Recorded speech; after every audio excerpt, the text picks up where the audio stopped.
Good morning, my dear pupils. By the way, I am your teacher Churko, and I'm going to show you an adventure in Math 5. Are you ready?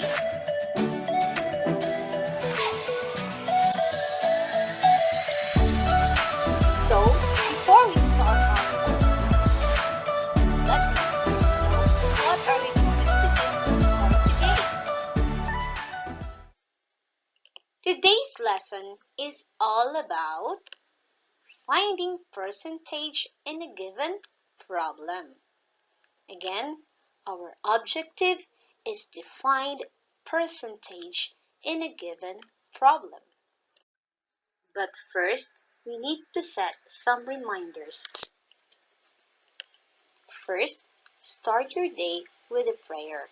Of course, we need to ask guidance from our Lord God in everything that we do.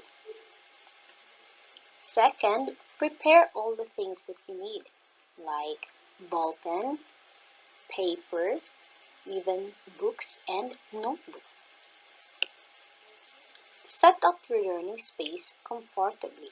Kailangan ay komportable kayo sa inyong area kung saan ninyo panunuorin ang video na ito. Mayroong enough light upang makita ninyo ang mga letra, mga salita o mga larawan sa ating video.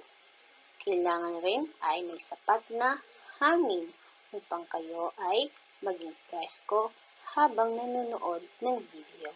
At higit sa lahat, dapat ay walang ingay o distraction upang makapag-focus kayo sa panonood ng ating leksyon. Pang-apat, watch with the assistance of your parents or guardians. So, kailangan ay manood kayo kasama ang inyong mga magulang o tagagabay upang sila ang maggabay sa inyo habang tayo ay natututo sa video na ito.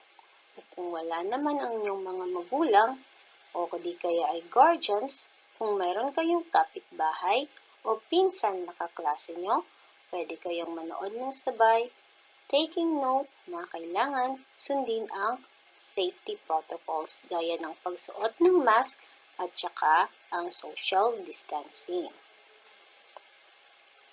Pang-lima, listen carefully and take important notes. So, maaari ninyong isulat ang mga katanungan na pwede ninyong itanong sa akin kung halimbawa ay meron kayong hindi naintindihan.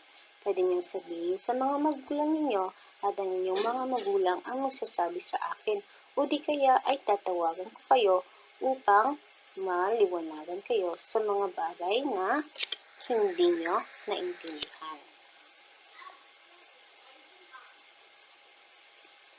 Okay, so tapos na tayo sa mga reminders. Sana ay nagawa nyo ang mga ito. Ang susunod ay magkaroon tayo ng review. So, alam na natin ang nakaraang linggo na ang ating pinag-aralan ay tungkol sa base, rate, at percentage. Ngayon, ang gagawin natin ay titingnan kung naalala niyo pa ba ang mga ito. So, let's identify if the underlined number is base, rate, or percentage. Handa na ba?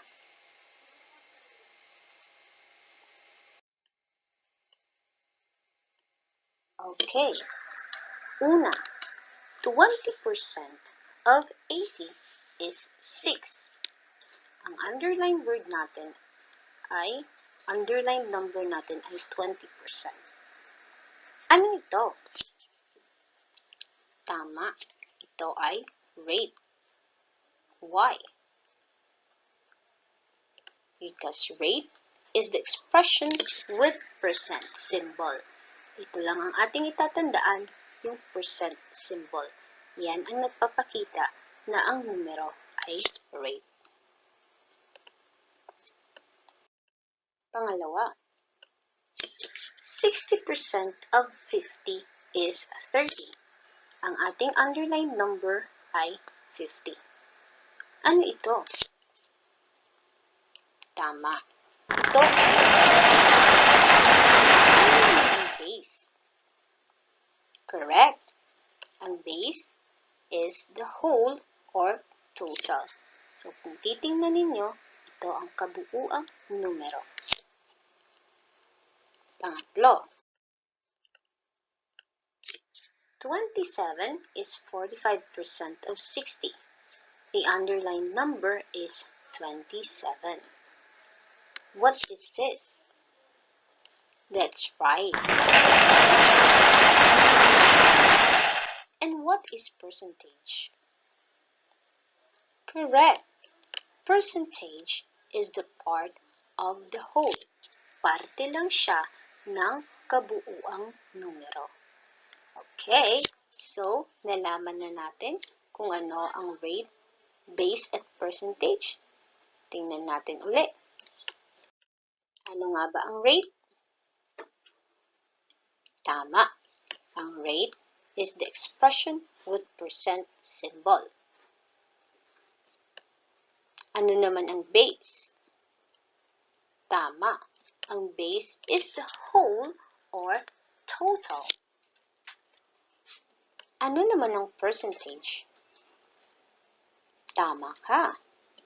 It is the part of the whole. So, now, alam niyo na kung ano ang rate, base at percentage. Maaari na nating gawin ang susunod na activity. Okay. So, meron tayong smiley. Let's guess the picture puzzle. Ano kaya ang picture na ipapakita sa atin dito?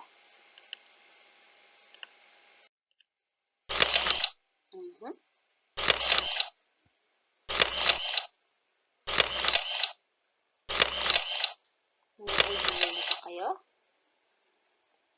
Correct. Yan ay isang beach. So, kailan ba tayo nagbi-beach? Tama. Tuwing summer. Kailan ba ang summer sa Pilipinas? Correct. Tuwing buwan ng April hanggang May. Okay, di ba kung summer, masyadong mainit. Kaya dapat hindi tayo magbabad sa init. At tayo ay dapat uminom ng maraming tubig upang hindi tayo ma-heat stroke or ma-dehydrate. Kaya dapat alagaan natin ang ating katawan, lalo na sa panahon ng tag-init. So, meron naman akong isang kaibigan na sobrang excited sa summer. Siya si Jane. Alamin natin ang kwento ni Jane. Summertime is near. Jane is so excited to buy a new summer dress. What made her more excited was when she saw that the dress she likes was on sale. From 345 pesos, it is now sold with 20% discount. How much will Jane save if she buys the dress? So, let's analyze the problem. Who is so excited to buy a new summer dress? That's right, it's Jane. What made her more excited? Correct. When she saw that the dress she likes was on sale. What is the original cost? Correct. From 345 pesos, it is now sold with how many? What is the discount? Correct, it's 20%. How much will Jane save if she buys the dress? So, what do you think is the characteristic of Jane? Yes, Jane will become a thrifty kid because nag-iipon siya habang siya ay bumibili ng kanyang mga gusto. She sees to it na nakakapag-ipon din siya. Pero, ano kaya o ilan kaya, magkano kaya ang maiipon ni Jane kung siya ay bumili nito. So, kailangan ay parehas tayo kay Jane na nag-iipon din para pagdating ng araw na mayroon tayong mga emergency o matinding pangangailangan, maaari natin itong gamitin. So, let us help Jane solve her problem. The given problem is an example of a problem on percentage. We just have talked what percentage is. Ano nga ba yung percentage? Correct. Ang percentage ay part of a whole. Okay, if we will translate the problem of Jane, it's 20% of 345 equals to unknown. So, yung unknown dyan, yan ang tinatawag nating percentage. Paano nga ba natin makukuha ang percentage? Of course, we need to have a formula. At ano nga ba ang formula sa pagkuha ng percentage? Correct. Ang percentage ay equal to rate times base. I-multiply lang natin ang rate at saka ang base. So, let's write the value of rate, which is 20%, and the value of base, which is 345. Ano ang susunod na gagawin? Okay, bago tayo magpatuloy sa formula, kailangan muna natin na i-change yung rate sa decimal. Paano nga ba i-change ang rate sa decimal? Hindi ba ang rate ay pwede natin gawing fraction, which is 20 over 100? Ibig sabihin, we will just divide 20 by 100. And the answer is 0. Then, let's continue. Multiply 0 by 100. The answer is 0. Then, subtract 20 minus 0. The answer is, of course, 20. So, meron pa tayong natitira. Or, we call it as remainder. Anong gagawin natin dyan? Tama. Tayo ay maglalagay ng decimal point at magdadagdag ng 0. Then, we need to bring down 0. Yun. So, yung 20 ay naging 200 na. And we can now divide it by 100. 200 divided by 100 is equals to 2. Yan. So, wag din natin kalimutan yung iniligay nating decimal point. Ilalagay din natin yan sa ating answer, which is katapat lang. Okay? Kung nasan yung decimal point mo, dun mo rin siya ilalagay. Okay, so after that, i-multiply ulit natin. Si 2 times 100 is equals to 200. Now, we got 0. Wala na tayong remainder. So, meaning to say, ang decimal form ng 20% is 0.2 or 2/10. So, now that we already changed the rate to decimal, we can now continue with our formula. P is equals to, yes, 0.2 times 345. If we multiply it together, we will get 69. So, yung percentage natin is equals to 69. Therefore, 20% of 345 is equals to, tama, 69. Yan. So, madali lang, di ba? Okay, so, yun ang masisave ni Jane, 69 pesos. Okay, remember, kahit maliit o malaki man ang naiipon natin, ang importante ay nag-iipon tayo. Dahil sa kasabihan nga, kung meron kang ibinulsa, meron ka ring maidudukot. So, meaning to say, kapag ikaw ay mag-impok, meron kang magagamit kung meron kang pangangailangan.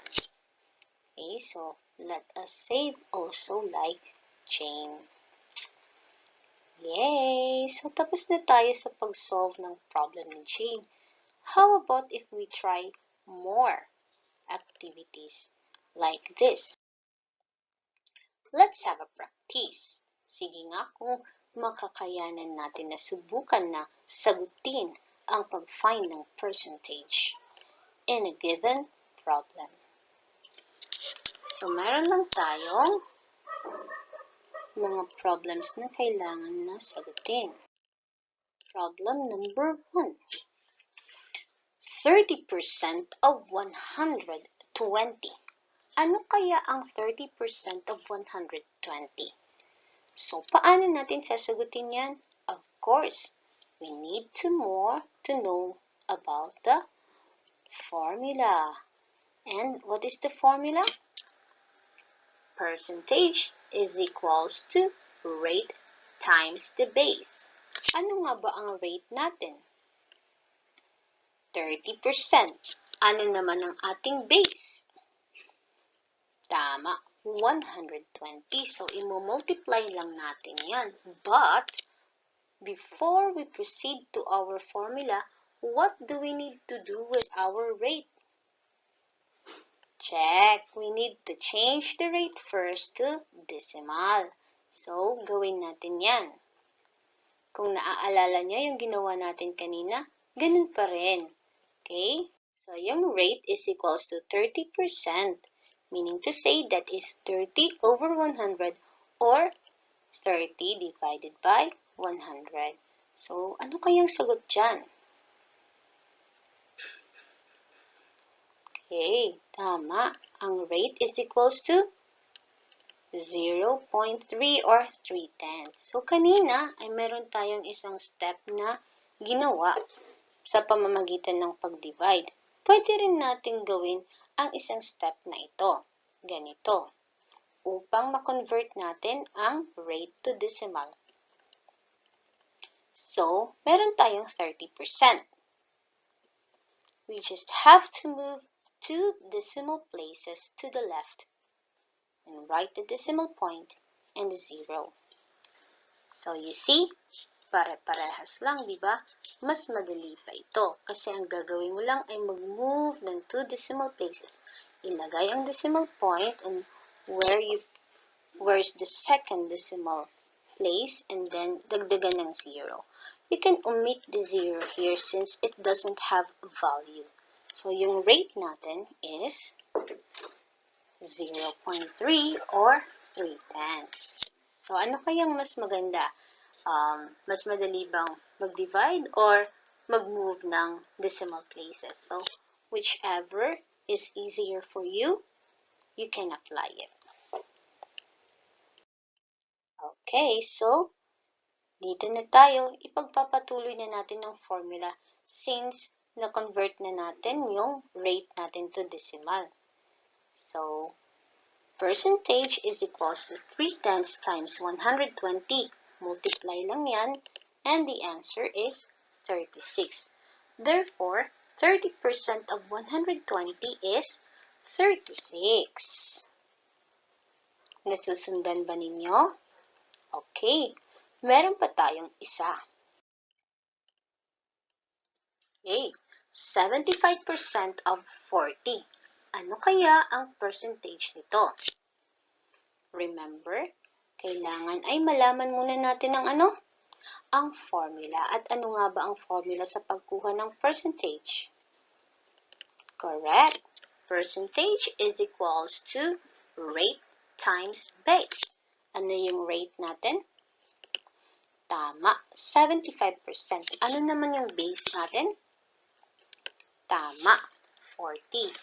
Okay, since meron na tayong rate at base, anong susunod na gagawin? Correct. I-change natin ang rate to decimal. Okay, subukan natin ulit. So, 75% is also 75 over 100. Or simply, we can just divide 75 divided by 100. Yan. So that's 0. 0 times 100 is 0. Then subtract 75 minus 0 is 75.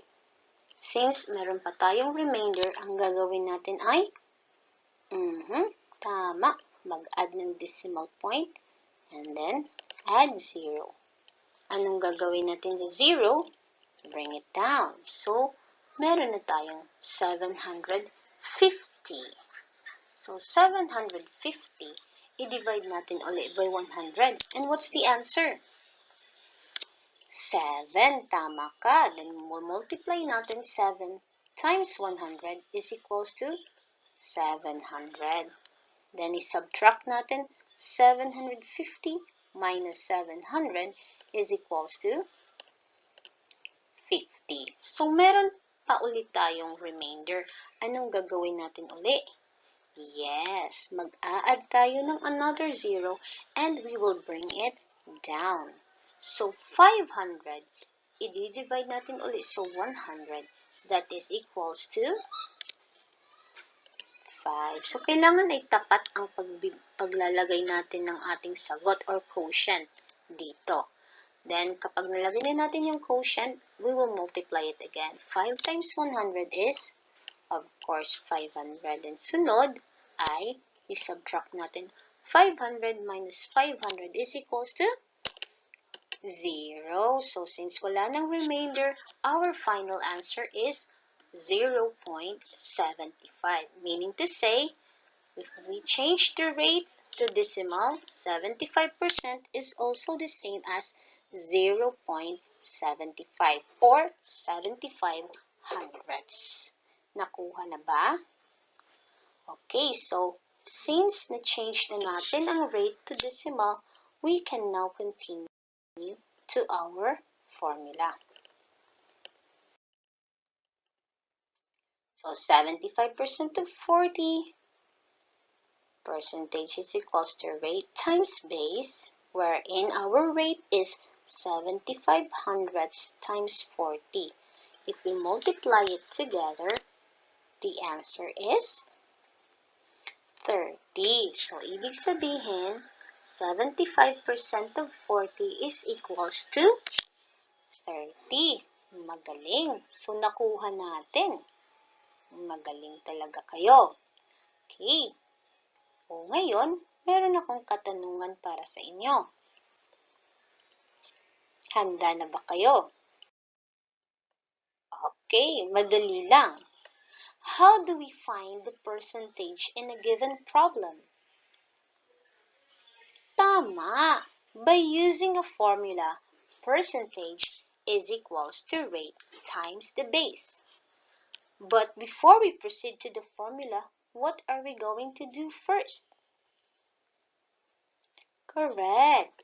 We need to change the rate first to decimal and continue to the formula. Okay? So, ganun lang po ang ating gagawin in finding the percentage in a given problem. Okay, so alam niyo na ngayon kung paano. Ang gagawin natin ngayon ay sasagutin natin ang ilang mga problems and then you can solve it on your own. Okay, handa na ba kayo? Let's see. Prepare a one whole sheet of paper and then do the following activities. Okay, let's find the percentage in a given problem. Yeah, this is problem number 1. If you scored 75% on a 20-point test, how many points did you miss? A. 10, B. 15, C. 20. Okay, you can pause the video and solve the problem. Problem number 2. If you have used 40% of the 100 ml alcohol, how much ml of alcohol was used? A. 20 ml, B. 30 ml, C. 40 ml. You can pause the video and solve the problem.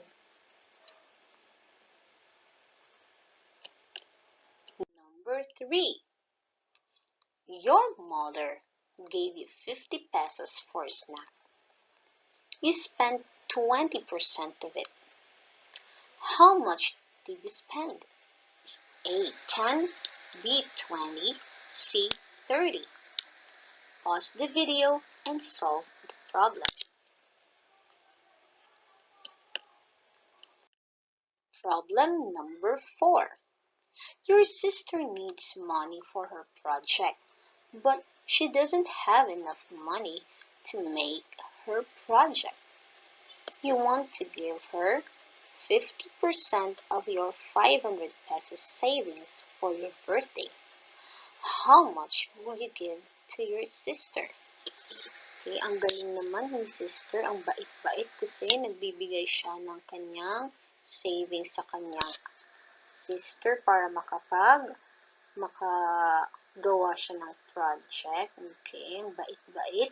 So, magkano ang ibibigay niya sa kanyang sister? A. 200, B. 250, B. 300. Okay, so pause the video and solve for the problem.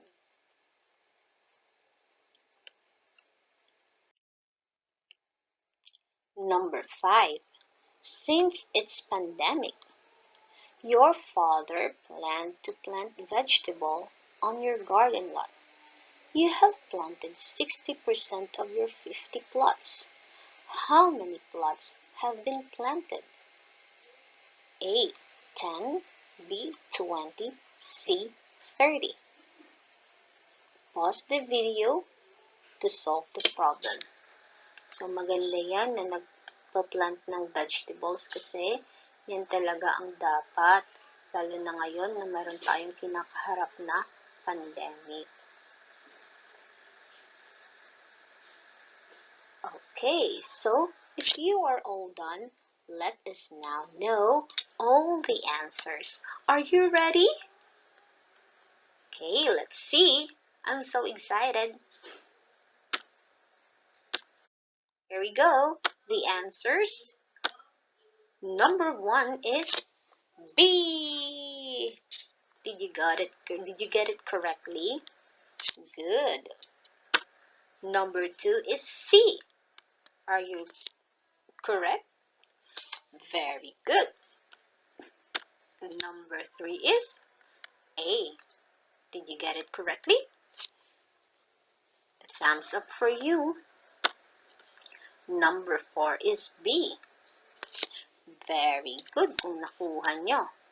And number 5 is C. Very good kung tama ang mga sagot ninyo. Okay, so I think all of you are perfect. Now, that is how you find the percentage in a given problem. Just remember to follow the formula and change the rate to decimal. Then proceed to the formula again. So now that you already know how to solve or how to find percentage in a given problem, let us practice more. So for the last activity, we have here the evaluation. Still, what you're going to do is to find the percentage in a given problem. So you need to get a one whole sheet of paper and then solve the problem. You will also just choose the letter of the correct answer, but of course you need to show me the solution. Okay? Are you ready?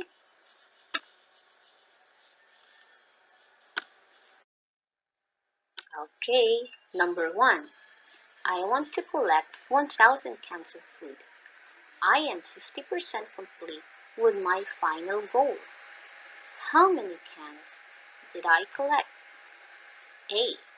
500, B. 600, C. 700. You can also pause the video to solve the problem. Problem number 2. I am saving my money for a 750 pesos video game.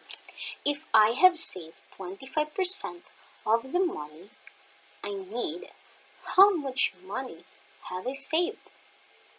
A.